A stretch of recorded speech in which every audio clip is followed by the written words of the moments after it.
suffering and misery. Our hearts are longing for the endless home of peace and love and harmony. Oh, no more bitterness, hatred or greed. Paradise is the place we need. I feel the peace inside of me. Greetings and peace. This is Dr. Laurence Brown with another episode of Interfaith Issues, where we discuss the issues of common interest to the three Abrahamic religions of Judaism, Christianity, and Islam. Today I'm going to be talking about the subject of where is the Christ in Christianity. Now that title might strike people as a little unusual if they have not been introduced to the concept before. The reason for the title, Where is the Christ in Christianity, is simply that many who read the Christian scriptures encounter a paradox that they have difficulty resolving. And that paradox is that the teachings of Jesus Christ often are found to be seemingly at odds with the tenets of Christian faith. Now, I would like to begin by backing up a step to the Old Testament. We all know, of course, Christianity is based upon the New Testament, but let's back up for a minute to the Old Testament, the scripture that Jesus Christ held up as the scripture of his time. We have to remember that Jesus Christ was an Orthodox Jew. This is why he is frequently referred to as Rabbi Jesus. The Old Testament was the book that Rabbi Jesus held up as the book of laws of his time. These were the laws that he taught to his disciples. And so it is important for us to take a speculative look at the Old Testament. Let's begin with Genesis 32, where it is recorded that Jacob wrestled with another man? No. An angel? No, although it might say that in the translation. No, it's actually written that Jacob wrestled with God. Now, modern translations have tried to pretty much make this difficulty go away. They translate it as man or angel, but we have to read the scriptures in the foundational language in which they were recorded. And when we do this, we find that the Old Testament records that Jacob wrestled with God. Now, let's put this into perspective. Our universe is vast. How vast exactly is it? Well, take 240, add 21 zeros after it, and that's how many miles the universe is in diameter. 240 with 21 zeros after it is 7 sets of 3 zeros with commas. It's a number so vast, I'm not even sure if anybody knows the name for it. And on top of that, within this known universe, we have over 1 billion galaxies, and the universe, despite its vastness, is still expanding at 90% the speed of light. Now, this is creation of our Creator, and we are to believe that Jacob, a man, wrestled with the creator of this vast universe, not only wrestled with him, but as the Bible records, prevailed. It records that Jacob prevailed in wrestling against God. Now, as I said, modern translations have tried to escape from this difficulty by translating that Jacob wrestled with an angel or wrestled with a man. That's not what the foundational scripture says. And we have to look at the foundational scripture if we are going to get a true feel for the accuracy of these writings. Now, unreliability is a recurring problem in the Old Testament. One of the largest examples of unreliability is to be found in 2 Samuel 24:1, compared with 1 Chronicles 21:1. In 2 Samuel 24:1, it reads, quote, "Again the anger of the Lord was aroused against Israel, and he moved David against them to say, 'Go, number Israel and Judah.'" Fair enough. What did it say? The anger of the Lord. And he moved David. What does 1 Chronicles 21:1 say? Quote, "Now Satan stood up against Israel and moved David to number Israel."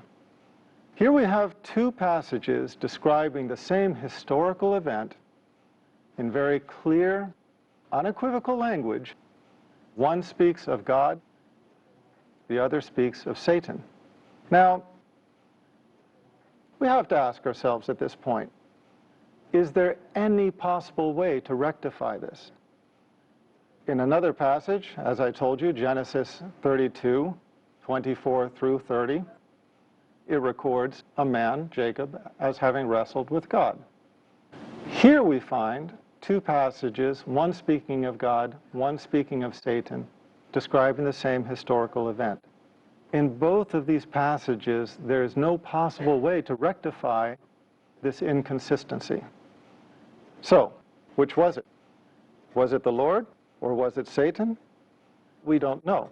But what we do know is that it renders the Old Testament unreliable as a book of Scripture. As God is all-knowing, all-powerful, perfect, and all-reliable, he does not make the simplest of mistakes. A human being might, and we have to assume, okay, maybe this mistake came from a scribe.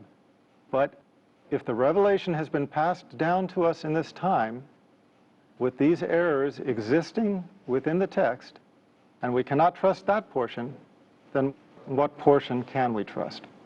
Now, Christians would like to believe that the New Testament is free from such errors.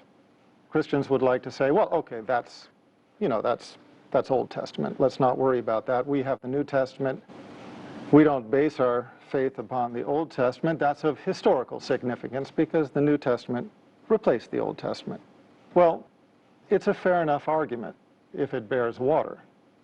And in order to analyze that, we have to look at the New Testament and consider whether or not there are similar inconsistencies.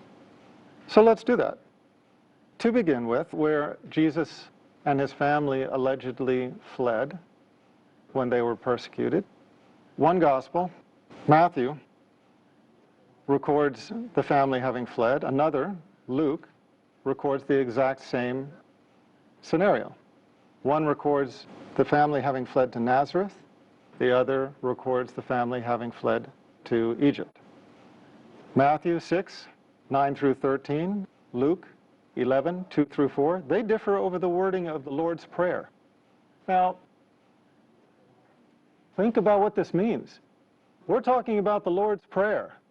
We're not talking about a little esoteric, little-known prayer. We're talking about the Lord's Prayer, the most commonly quoted Christian prayer in the world throughout the history of Christianity. And yet we have two different versions of it. It is described in two Gospels, and the wording does not agree. How much does the wording not agree? Over the last several years, the Jesus Seminar has compiled over 300 fellows of the Jesus Seminar. These are leading Christian scholars who represent their various faiths. They are at the top of the academic and the theological field, and they analyze the Christian scriptures. They analyze the foundational manuscripts, not the ones that we read in our translations into whatever language. No, they analyze the manuscripts in their original language. How big is the difference between the two versions of the Lord's Prayer? It is so large that the Jesus Seminar agrees that the only word Jesus Christ reportedly stated that they can agree upon that he stated was Father. Now, we're talking about the prayer that starts, Our Father who art in heaven, hallowed be thy name, da, da, da, da, da. But as famous as this prayer is, as much as people rely upon this prayer and think that these were the actual words of Jesus, the preeminent theologians and Christian scholars of the Jesus Seminar have concluded that the only word of the Lord's Prayer that can be definitively traced to Jesus Christ is the word Father. So this gives us some idea of the problems that exist in the New Testament as well. Matthew and John disagree over another point of critical importance. In Matthew 11, 13 through 14, and chapter 17, 11 through 13, and John 1, 21. These two Gospels disagree over whether John the Baptist was Elijah or not. In one case, John the Baptist described as Elijah. In another case, he is disavowed as Elijah. Again, you can't have it both ways. And in a book of God, we don't expect to find this kind of discrepancy. Now, that's enough information for all of us to chew on for a few minutes. So let's take a break, and we'll come back shortly. Welcome back, and let's continue with our discussion on this segment of Interfaith Issues. We are talking about where is the Christ in Christianity. We don't expect to find discrepancies like who carried the cross. In Matthew, Mark, and Luke, Simon carried the cross. In John, Jesus Christ carried the cross. Again, which one was it? We don't expect to find differences over little things, such as what was the color of the robe that he was wearing? Scarlet, as in one gospel, or purple, as in another? Did the Roman soldiers put gall in the wine, or did they put myrrh? Look at the Gospels. You will find parallel stories that do not agree. Was Jesus crucified before the third hour, as in Mark 15:25, or after the sixth hour, as in John 19:14 through 15? Now, before the third hour and after the sixth hour, there is no way of reconciling these. There is no way that that time frame can overlap. You cannot have it both ways. And we are only talking about the events that are recorded leading up to the alleged crucifixion. After the alleged crucifixion, all similarity between the stories becomes almost unrecognizable. Now, that's a hefty challenge. And I would challenge the serious and the sincere to go and read the Gospels, look at them side by side, and compare the stories after the alleged crucifixion to see exactly on what details they agree. One of the most important details that they do not agree on is the last words of Jesus Christ. Now, think about this. Throughout time, whenever you have a famous personality, when that person is dying, their followers, the people who love that person or emulate that person or want to just write history books about that person, they hang upon their deathbed waiting for their last words. You can even find books about this. There's one book called Famous Last Words. And what is interesting is that there is no disagreement about the last words of the famous personalities in books like Famous Last Words. But when it comes to Jesus Christ, one gospel records that his last words were, "It is finished." Another gospel records that his last words were, "It is finished?" No, not at all. The other gospel records that his last words are, "Father, into your hands I commend my spirit." Which is it? Again, you can't have both. You can't have he said this and then said that and they were both his last words. No. If you said this and then you said that, this is no longer his last words. These are only a few of a long list of scriptural inconsistencies, and they underscore the difficulty in embracing the New Testament as unadulterated scripture, scripture that we can be comfortable hanging our salvation upon, trusting that this book will get us into paradise because it is letter perfect and we can be assured that it is pristine revelation from God. because quite clearly it is not. There are inconsistencies that cannot be rectified with one another. Hence the question, where is the Christ in Christianity? On one hand, we have a religion that is named after Jesus Christ. And if you ask any Christian, what is the foundation of your faith? What does it mean to be Christian? They will say it means to follow the teachings and the example of Jesus Christ. But now, if that is the case, why do we find such a large disparity between what Jesus Christ teaches and what the church teaches as the tenets of Trinitarian Christian faith? Let me give you some examples. Jesus Christ taught Old Testament law. That's why, as I said in the beginning of this talk, he's known as Rabbi Jesus. Paul negated it. Jesus Christ taught that God is one God. The Pauline theologians derived the Trinity. Jesus called himself the Son of Man 88 times. 88 times he called himself the Son of Man. Not once did he ever call himself the Son of God in a literal, begotten, not made sense. What did Paul call Jesus Christ? The Son of God. What do Christians know Jesus Christ as now? Allegedly the Son of God. We have to ask ourselves, when we are following the tenets of Christian faith, or those who follow the tenets of Christian faith, what are they adhering to more closely, the teachings of Jesus Christ or the teachings of Paul? And make no mistake about it, they are not the same. The teachings of Paul, as I just stated, in most cases are contradictory to the teachings of Jesus Christ, negating the Old Testament law, denying the unity of God, denying the direct accountability, meaning praying directly to God instead of praying to a saint or an intercessor, identifying Jesus Christ as a man and not as the Son of God. These are critical points upon which Paul and Jesus Christ were at odds.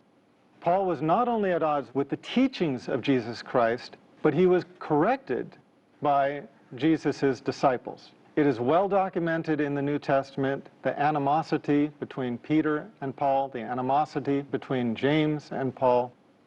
So again, the title of this talk, Where is the Christ in Christianity? Because what we are finding is that what Jesus Christ taught is not the foundation of the tenets of faith encountered in Trinitarian churches of this time. Rather, the Trinitarian churches of this time are based predominantly upon the teachings of Paul. How recognizable is this? Is this something that I am seeing for the first time nobody else has seen? Is this something that has escaped the knowledge of Christian scholars? Not at all. They are well aware of it, but they are shy to talk about it. Let me read some quotes. Lehman contributes, quote, "What Paul proclaimed as Christianity was sheer heresy, which could not be based on the Jewish or Essene faith, or on the teaching of Rabbi Jesus. But, as Schoenfeld says, the Pauline heresy became the foundation of Christian orthodoxy, and the legitimate church was disowned as heretical." Was this only to be found in the writings of Lehman? No. Bart D. Ehrman, probably the leading scholar of biblical textual criticism alive today, speaking upon this very subject, commented, quote, "Paul's view was not universally accepted, or one might argue even widely accepted.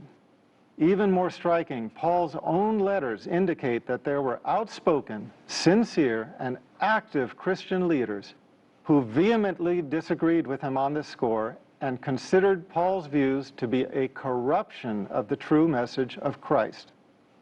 One should always bear in mind that in this very letter of Galatians, Paul indicates that he confronted Peter over just such issues. He disagreed, that is, even with Jesus' closest disciple.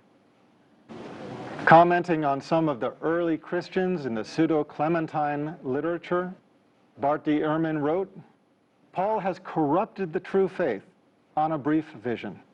which he has doubtless misconstrued. Paul is thus the enemy of the apostles, not the chief of them. He is outside the true faith, a heretic to be banned, not an apostle to be followed. Joel Carmichael, quote, "We are a universe away from Jesus. If Jesus came only to fulfill the law and the prophets, if he thought that not one iota, not a dot would pass from the law, that the cardinal commandment was, quote, 'Hear, O Israel, the Lord our God, the Lord is one,' and that no one was good but God, what would he have thought of Paul's handiwork? Paul's triumph meant the final obliteration of the historic Jesus." There are many others who have made similar comments. The point is that in analyzing Christianity, we have to choose who to take the teachings from. If we are choosing to take our teachings from the prophet Jesus, let's do it. Let's take from his teachings. Let's go and buy a red letter Bible that records all the words of Jesus Christ in red, and we will find everything that Jesus said very clear. You will find everything that I have spoken about in this last 20 minutes. You will find him speaking of one God. You will find him speaking of himself as the Son of Man. You will find him speaking of direct accountability. You will find him speaking of the fact that he was an ethnic prophet, etc., etc. But if you choose to follow the teachings of Paul, well, then you are welcome to follow the Pauline, Trinitarian Christianity that prevails in this time. But before you do that, I would suggest one thing. Let's take a close look at these issues I have described. Jesus Christ teaching that there is only one God, teaching that the prophets were men and sons of men, teaching direct accountability. What other religion, what other of the Abrahamic religions conveys these simple, true values? If you answered Islam, you'd be correct. Here is a religion that honors Jesus Christ as the prophet, that recognizes his humanity, recognizes the truth of the revelation that he conveyed, but at the same time recognizes the very human corruptions, whether intentional or not, that crept into that revelation over time. At the same time, Islam is a religion of Tawheed, belief in the oneness of God, as Jesus professed, and it is a religion that fulfills everything that Jesus Christ himself spoke of. If you want to learn more about this, expand your knowledge on the subject, please go to my website, www.leveltruth.com. Look at the first of my series of books, Misguided, and you can carry it further from there. For now, this is Dr. Brown concluding this issue of Interfaith Issues, and looking forward to the next time we meet on this channel. Peace, and thank you for sharing this time with me. I feel the peace inside of me, a complete tranquility. I remember Allah, He remembers me. Feel the peace, feel the breeze, fresh, pure, holy peace. Peace in you, peace in me, peace for everybody, fresh.